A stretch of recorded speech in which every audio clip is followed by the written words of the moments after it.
एवं जगत कल्याण के लिए आयु प्राप्त करना चाहता था। किंतु यदि मेरी आयु जगत के विनाश का कारण बनने लगे तो मुझे ऐसी आयु नहीं चाहिए। मुझे मृत्यु स्वीकार है।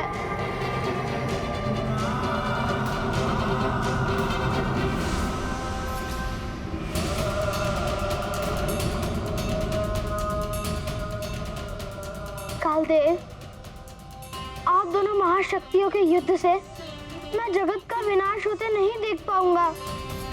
मेरे प्राण हर लीजिए, मैं प्रस्तुत हूँ।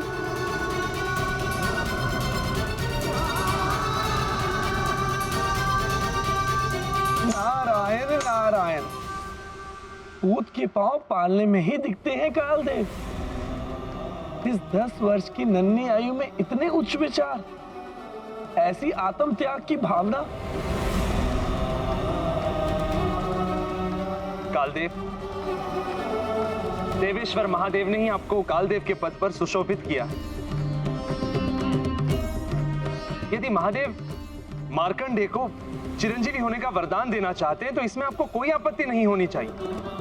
जगत कल्याण के लिए ही यह वरदान दिया गया है। इसे रोककर आप जगत कल्याण के कार्य में बाधा उत्पन्न कर रहे हैं। किंतु यम के नियमों का क्या? यदि आप अपने नियम सर्वोपरि मानते हैं तो मैं प्रस्तुत हूँ। हर लीजिए मेरे प्राण। किंतु मेरे कारण कोई युद्ध नहीं होना चाहिए।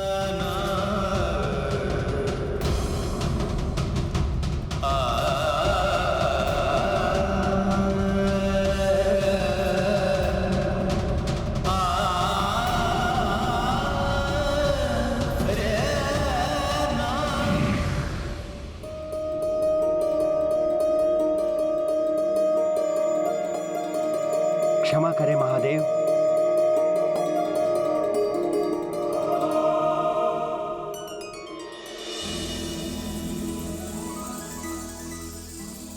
आज मार्कंडेय ने मुझे अन्याय करने से रोक लिया। धर्म का पालन तो करना चाहिए, किंतु जगत कल्याण एवं परोपकार के मूल्य पर नहीं।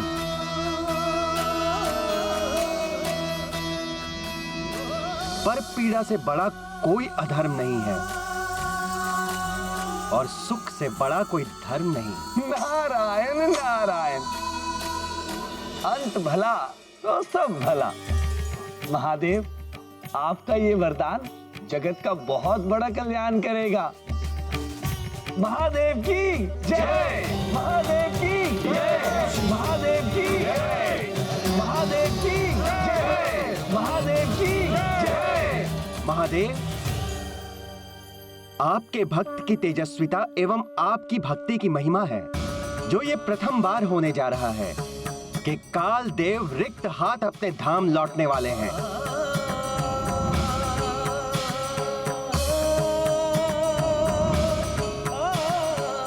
मेरे कृत्य के लिए मैं आप सभी से क्षमा प्रार्थी हूं।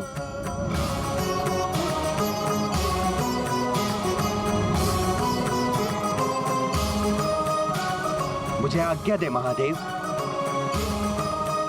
प्रणाम।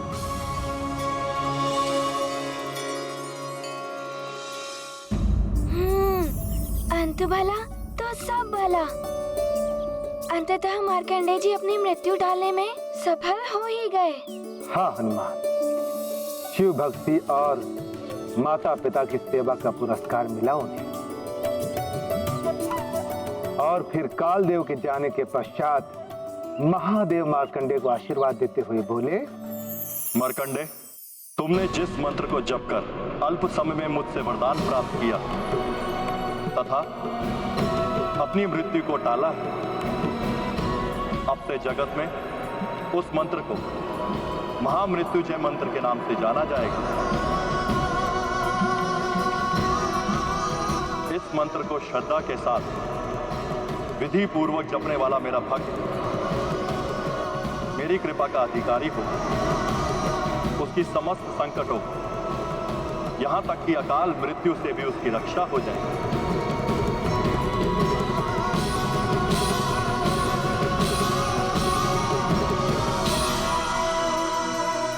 हे भोलेनाथ, आप देकर मुझ पे बड़ा उपकार किया है। आपको कोटि कोटि नमन महादेव। आपको कोटि कोटि प्रणाम महादेव।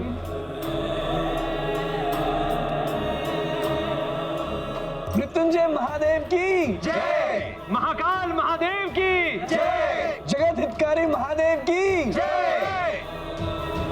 हे प्रभु, आपकी कृपा से अब मैं अपने माता पिता की सेवा भी करूंगा एवं जगत कल्याण के लिए सदा तत्पर रहूंगा। आपकी जय हो भोलेनाथ। आपको कोटि कोटि धन्यवाद प्रभु।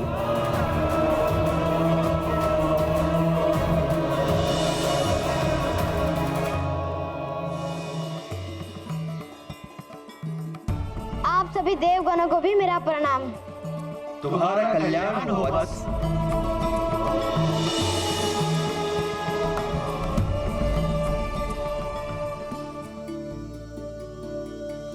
माँ, पिताश्री। मार्कंडे पुत्र,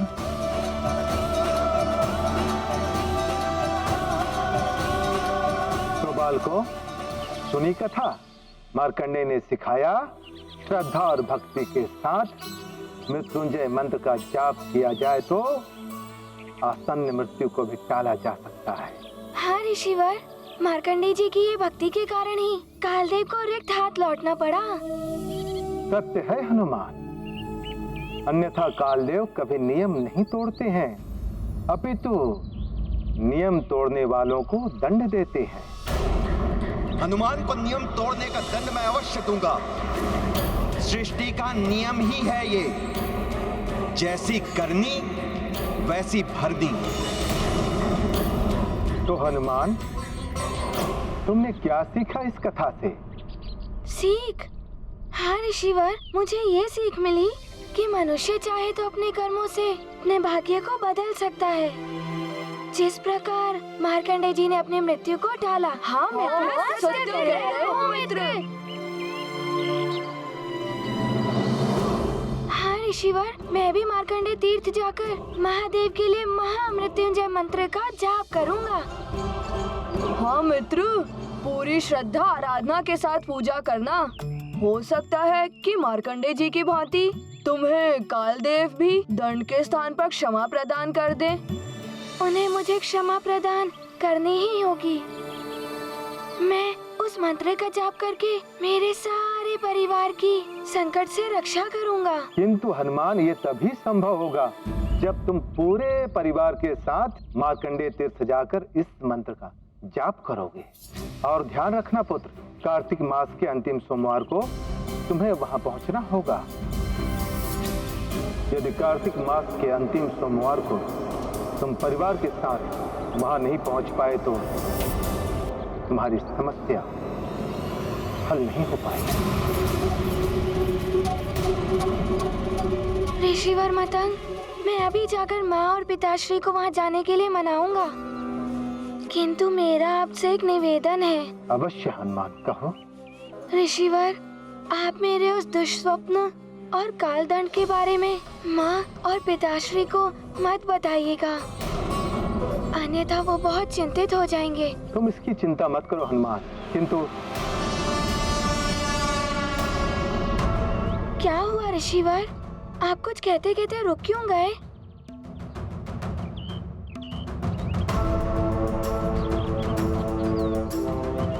किंतु तुम्हें सावधान रहना होगा हनुमान।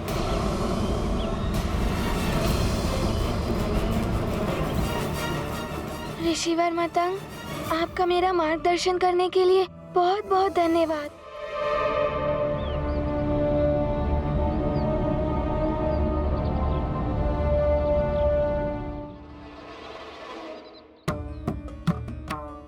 अब क्या हुआ मित्र, रुक क्यों गए?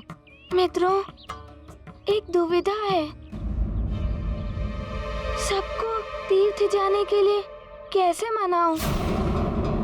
यदि किसी को भी ज्ञात हो गया मेरे उस दुष्स्वप्नों के बारे में और कालदंड के बारे में, तो सब चिंतित हो जाएंगे, विशेष रूप से मेरी माँ। हाँ मित्र, दुविधा तो बड़ी है, लेकिन लेकिन समय पर पहुंचना भी तो आवश्यक है ना मित्र। हाँ, कैसे भी करके माँ और पिताश्री को मनाना ही होगा। चलो। ब्रह्मदेवाय नमः। ओम ब्रह्मदेवाय नमः। ओम ब्रह्मदेवाय नमः। ओम ब्रह्मदेवाय नमः। ओम ब्रह्मदेवाय नमः। अच्छा हुआ लंकेश ने मेरी बात मान ली। अब लंकेश की ये विधिवत से अमृत की प्राप्ति अवश्य कराएगा। कहो पुत्र, तुम कुछ कहना चाहते हो? पिताश्री, हनुमान की कुछ इच्छा है, वो आप पूर्ण करेंगे ना? इसमें संकोच कैसा? पुत्र हो तुम हमारे, और पुत्र की हर उचित इच्छा को पूर्ण करना पिता का कर्तव्य होता है। बताओ, क्या इच्छा है तुम्हारी? पिताश्री, हनुमान की ये इच्छा है कि आप माँ, नानी और मार्जरी का मौसी मार्कंडे तीर्थ जाकर मृत्युंजय महादेव की पूजा करना चाहता है।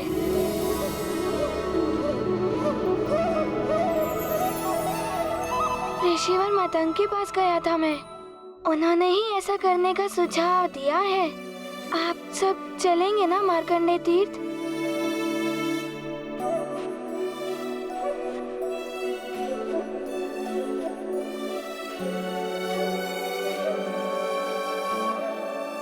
अवश्य पुत्र।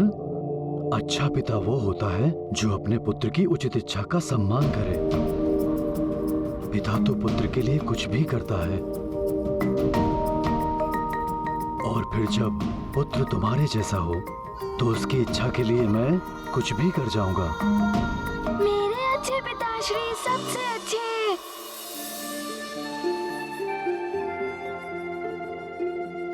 हनुमान, तुमने मेरे मन की बात कह दी। मेरी भी बहुत दिनों से इच्छा थी कि तीर्थ यात्रा पर जाऊं सबके साथ। बहुत ही उत्तम सुझाव है हनुमान का। परंतु पिताश्री, हमें वहां जाने के लिए प्रातः काल में ही प्रस्थान करना होगा। ऋषिवर मतंग ने कहा है कि कार्तिक मास के अंतिम सोमवार को हमें वहां पूजा करनी होगी। तुम्हारी इच्छा अवश्य पूर्ण होगी हनुमान। प्रातः काल तक हम सब व्यवस्था कर देंगे जाने की। मतंग ऋषि ने अवश्य ही कुछ सोचकर यह सुझाव दिया होगा। ऋषिवर मतंग सदैव हमारे परिवार के शुभचिंतक रहे हैं। उन जैसे ऋषि हमारे परिवार एवं राज्य के कल्याण के लिए मार्गदर्शन करते रहे हैं। ये तो हमारे लिए सौभाग्य की बात होगी। मैं अभी मंत्री से यात्रा की सारी व्यवस्था करने के लिए कहता हूँ। हम भी मार्ग के लिए भोजन आदि की व्यवस्था करवा लेते हैं। चलो मार्जरी। हाँ माँ, चलिए। हनुमान, मैं भी सबके लिए वस्त्र आदि की पोटिका लगवा देती हूँ। प्रातःकाल होते ही निकलना है ना?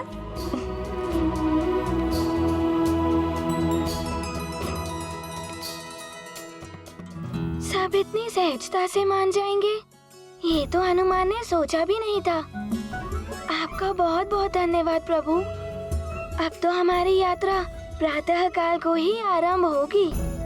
प्रभु, आपके कारण हमारे सारे संकट दूर हो जाएंगे। जय हो भोले बाबा की।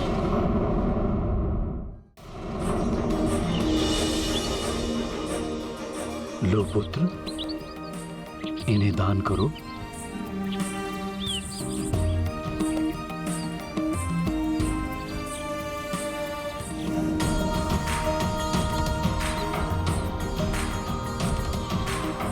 प्रणाम।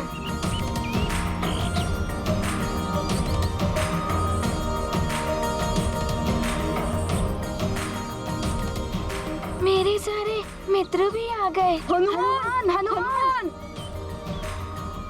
हमें विलंब तो नहीं हुआ मित्र? नहीं मित्रों, तुम सब समय से ही आ गए हो।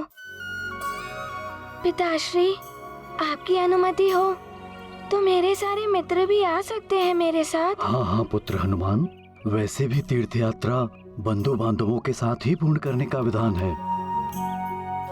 अब हमें शीघ्र ही निकलना चाहिए, जिससे कि समय रहते हम अपनी यात्रा सफलतापूर्वक पूर्ण कर सकें। संभव है निश्चित समय के भीतर ही मैं ये तीर्थ यात्रा पूर्ण कर लूं।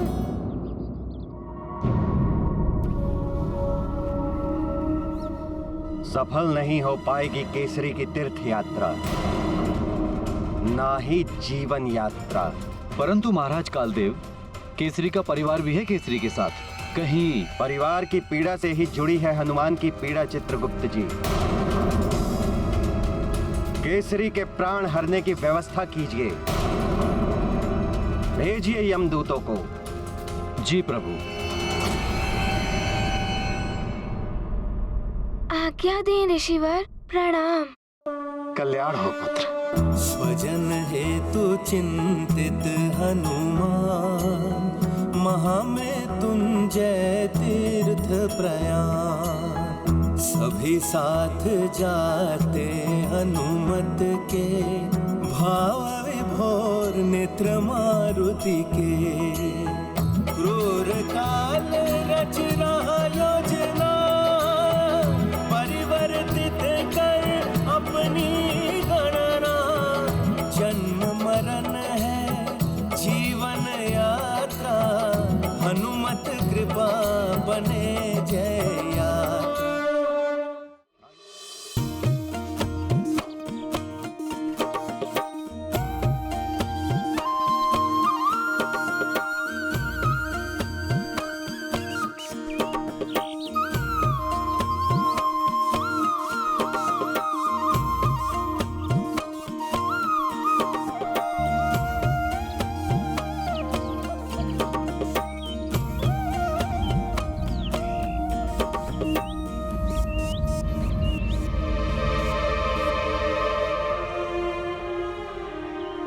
नानी,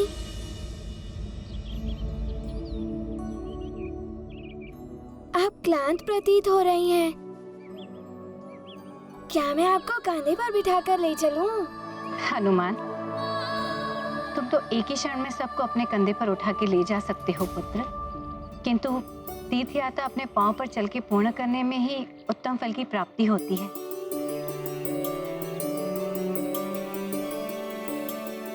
अच्छा, आप सब क्लांत प्रतीत हो रहे हैं। क्यों ना कुछ क्षण विश्राम किया जाए? अवश्य पुत्र हनुमान।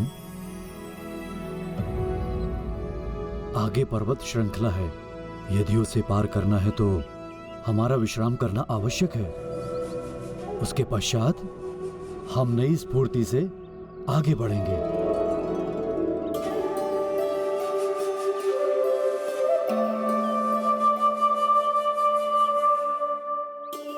किंतु पिताश्री, हमें समय पर यात्रा पूर्ण करने का ध्यान भी रखना होगा। चिंता मत करो पुत्र, सब कुछ समय अनुसार ही होगा।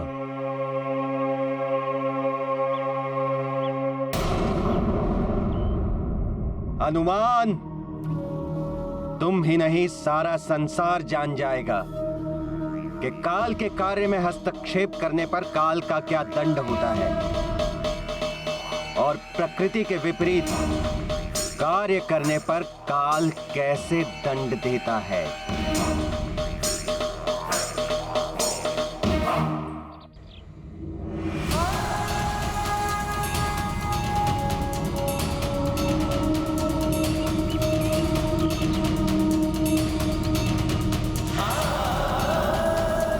विधान ही काल की पहचान है। यम के नियम जितने कठोर हैं, उतनी ही कठोरता से पालन करवाते हैं कालदेव। आने वाले संकटों से सतर्क रहकर अब मुझे हर क्षण अपने परिवारजनों के साथ रहना होगा।